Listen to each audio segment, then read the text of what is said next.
So have you always been this data driven? Like I remember I listened to you on Diary of a CEO, which I loved, and you just broke down YouTube in a way that I didn't know people did, which is naive of me. But I Yeah. didn't realize that people were intentional about the way that they made their videos. I just thought that a creator was a great creative or they weren't, and that they put out enough content that maybe it's stuck. But hearing you talk about how data driven you are just across the board, like was that always something that was important to you? Yeah, I love math and I love analytics, and I that is data just flows in my veins, and so, um, what's interesting is, like we talked about before, I have hundreds of employees. I mean, we're spending, if you include play costs, probably $4 or $5 million per video on average on the main channel, and so when you put that much money behind it, you can't have it fail. So you really got to know what performs well and blah blah. But what's interesting though is the more you study data on YouTube, which if you listen to Diary CEO, you probably heard me say it, the more the data shows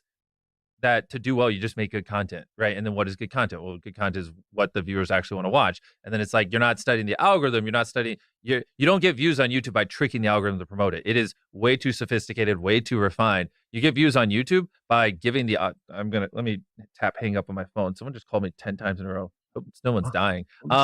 Huge, Okay, huge, I'll show the alcohol in return. I got you, mano mano. great, love Um, it.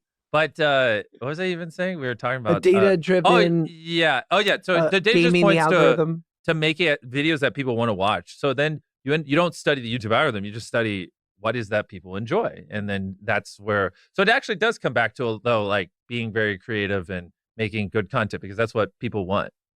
But it's that added layer. Like, I don't know, like we're creative. We're all creative. It Yeah. then takes it's very rare that somebody has both brains.